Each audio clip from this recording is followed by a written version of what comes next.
Hello everyone and welcome back to the channel. I hope you are all well. It's been a while since I've done a main video. Of course, we have been doing daily shorts. On a side note, I hope you have been enjoying them. But I thought I'd get into it with another main video now. I don't know if you've seen in the news last week when Man City released that Netflix were releasing a documentary in April, a six-parter of their treble winning season.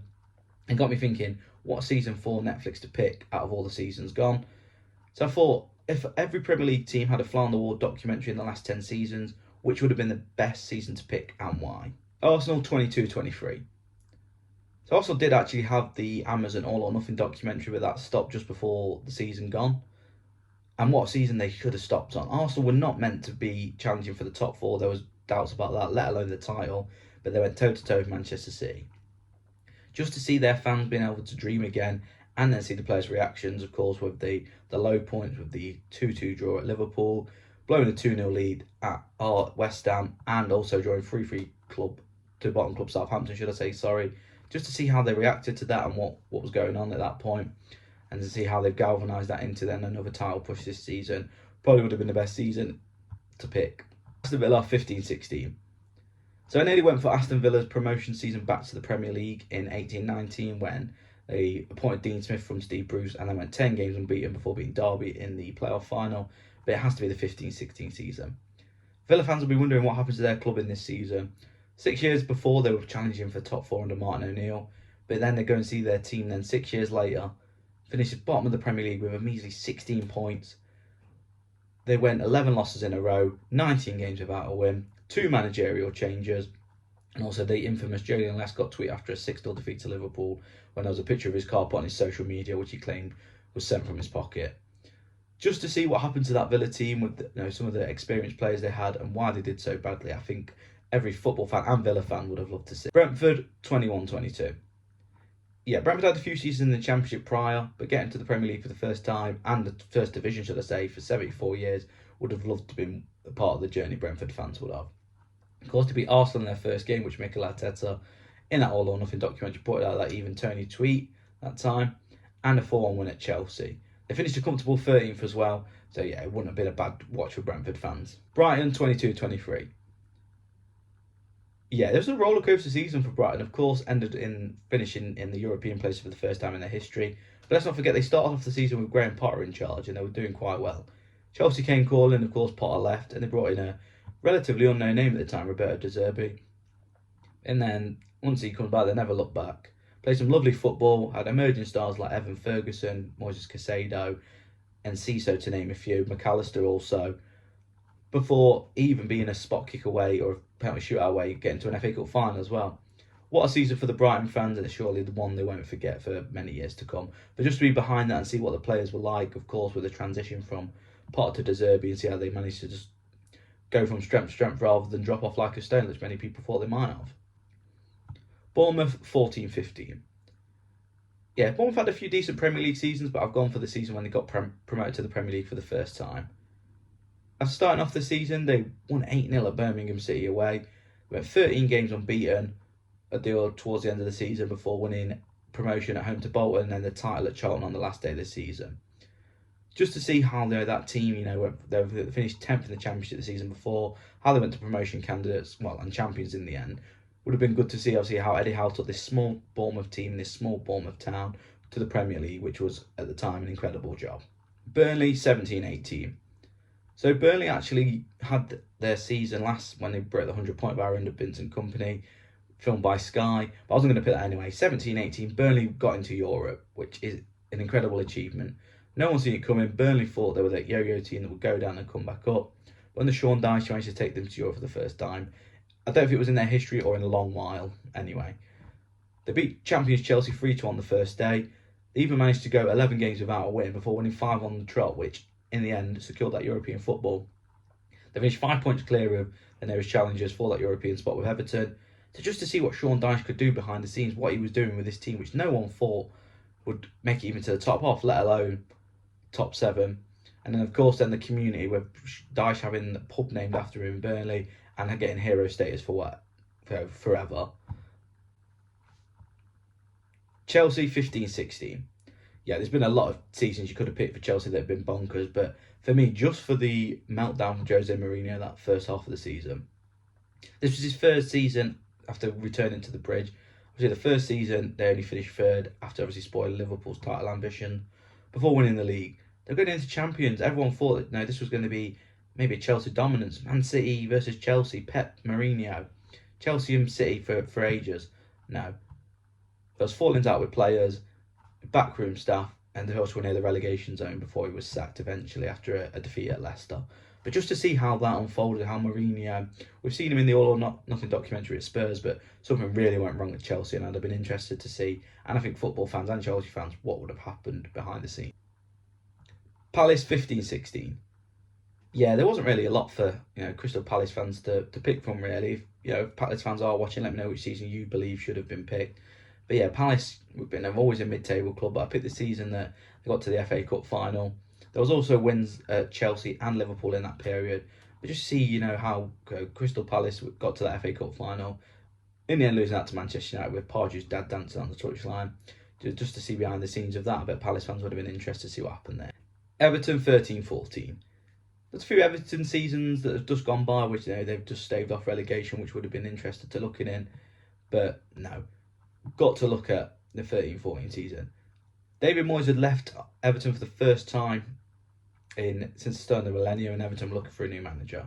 They hired Roberto Martinez, who many people wasn't sure about, or he'd just worked at Wigan before. But what he did that season was wonders. There were 7 games in a row, which included the 3-0 victory over Arsenal.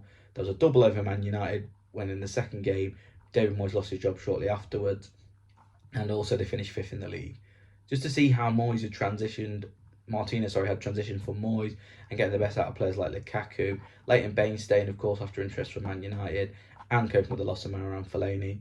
Just would have seen how the difference probably would have been under Moyes to Martinez. Fulham, 17-18. Yeah, again, not many Fulham seasons have been standout, but this one was quite impressive when I was looking into it. In the 17-18 season, Fulham were probably one of the favourites for promotion to the Championship, to the Premier League. They uncovered stars like Ryan Sessegnon, and in the end they had to go through the playoffs, beating Aston Villa in the final. They lost out to the promotion on the last day. They'd gone 23 games unbeaten before that, before losing on the last day at Birmingham City, which meant they had to go through that playoff route. Just to see how the players have picked themselves up from that disappointing last day to then go through the playoffs, surely would have been interesting to watch for Fulham fans. Liverpool 19-20. Yeah, not much to say here. This was Liverpool's first title in 30 years. Of course, COVID hit as well, so they had to play the rest of the games behind closed doors and lift the trophy. So just for Liverpool fans, really just to see behind the scenes of what was happening during the COVID times, and also see how the players were dealing with things going forward, and to see, of course, the journey to win that first title in 30 years. Luton 22-23. Yeah, again, another obvious one. Luton probably have a difficult history probably since the turn of the millennium with the deduction to League Two and going to non-league. But yeah, last season was magical. The first time in 30 years that they've played top flight football. They lost their manager Nathan Jones and brought in someone who'd just been sacked by their rivals Watford. Wasn't sure how it was going to work out. Again, like with some of I mentioned before, just to see that transitional period from what Nathan Jones did to what Rob Edwards brought in. Of course, we've seen Tom Lockyer collapse on the pitch at Wembley as well, just to see how he was doing after that and his rehabilitation after that. Can't get my words out. So yeah, magical season for Luton, and I bet their fans would have loved to watch behind the scenes. Man City 18-19. So like a few teams in this list, Man City have had an all or nothing documentary, and of course I couldn't pick last season due to the idea for the treble season, so I went for the 18-19 season. Season before, Man City had amassed 100 points. How is it going to go again? They certainly did. They won 14 games in a row towards the back end of the season, with them and Liverpool going toe-to-toe. That, of course, that stubborn Leicester game when Vincent Kompany just popped up with a 30-yard screamer from out of nowhere, which carried on that winning run, which eventually saw them win the title with 98 points, pipping Liverpool by 1 point. Just to see behind how Pep was, working with his team and managed to maintain that, standard of winning every game and keeping going when Liverpool had picked up results before them, etc., would have been fascinating to see, not just for City fans but football fans alike. Man U 13-14. Yeah, similar with Chelsea, there was a few seasons that could have picked for Man United, but it has to be Moyes' first season in charge. For the first time in 26 years, there was a new manager at the helm at Man United, with David Moyes coming in, which Fergie had previously said that he wanted this man to take over the club. It didn't work out. Obviously, he did well at Everton, but he just couldn't really get going at Man United. There were cup exits to Swansea and Sunderland, home defeats to Newcastle and West Brom, a 4-1 defeat to Manchester City at the Etihad. Just didn't work out for Moyes at all. But just to see how the players were different behind the scenes with Moyes, and of course, this was a team that were champions the season before. I'd have been interested to see what had gone off and why he wasn't successful at United. And of course, then culminating in that, his last game being the 2-0 defeat at Everton, as we mentioned a moment ago with Everton, just to see the fallout of all that and how the players either looked disinterested or didn't want to play for the man. Newcastle 22-23. Nearly went for the season prior to the one I've just picked, of course, with the takeover and Steve Brisby instead of Eddie Howe coming in. But no, last season was magical for Newcastle. Struggling this season, of course, with injuries. So for the fans just to see, the first time in over 20 years playing Champions League football and being in that race for the first time, surely was one that Newcastle fans would have loved to see what was going on, especially with the signings they were making as well. Forest 21-22. Yeah, simple one here for Forest. Forest had mediocre 10 years in the Championship before Steve Cooper came in this season. But it didn't always start rosy. We were bottom of the Championship with 1 point after 7 games and Chris Hughton was finally sacked. Everyone was expecting Steve Cooper just to come in and steady the ship before building a promotion push maybe a season or two later. No, we went from bottom of the league to finishing third eventually before playoff victory over Sheffield United on penalties and of course beating Huddersfield, getting promoted back to the Premier League for the first time in over 25 years. Just to be a part of it in the stands was amazing. So to see behind as well the team that Forest fans really are affiliated with and will always love now going forward. We've just been interested to see how Cooper changed from Hughton and what he changed and what he did to some of these players. Sheffield United 19-20. So this was Sheffield United's first season back in the Premier League after being promoted from the Championship, and they finished 9th. Considering how this season's gone after finishing, getting promoted from the Championship, the difference. Chris Wilder, of course, as well, the job he was doing. Considering as well the season later when he got sacked after the terrible start of the season, just to see the differences. There was also a 1-0 win over Arsenal as well, when fans were in the ground before COVID hit. But more importantly, I would love to have seen the reaction after, of course, their first game back, when COVID was playing behind closed doors. What should happen? Sheffield United score a goal when the ball crosses the line, but the goal line technology doesn't work. In the end, Sheffield United only get a point. I'd just love to see the reaction of what the players thought of that and when they thought was going on. But yeah, just to see a City galvanised by how good Sheffield United were that season and how good Chris Wilder was when his stock was at his highest. I think Sheffield United fans would probably love to rewatch that as well now, considering what's going on this season. Spurs 18-19. Yeah, this is pretty simple. Again, Spurs were another one. I had an all or nothing documentary which actually aired was the season after this when Pochettino was sacked. That 18-19 season was magical for Spurs fans. Yeah, they only finished top 4. Got into 4th place and finished in the top 4, which is their club's aim. No trophy, but just that run to the Champions League final. The dramatic win over Manchester City, even more dramatic in Amsterdam when they looked dead and buried at 3-0 down on our group before Lucas Moura's magic second-half hat-trick. West Ham 22-23. Yeah, pretty simple, kind of similar to Spurs, but West Ham actually won the trophy. First time they've won a European trophy. The run on the final, yeah, the league form wasn't great, but just to see this, that run to the final again and the aftermath of all that. Wolves 17-18. Yeah, the best Championship team ever, would some say. What a team Wolves had. They had the likes of Diogo Jota, Ruben Neves, Matt Doherty, Willy Bolly, Roman Saiz, to name a few.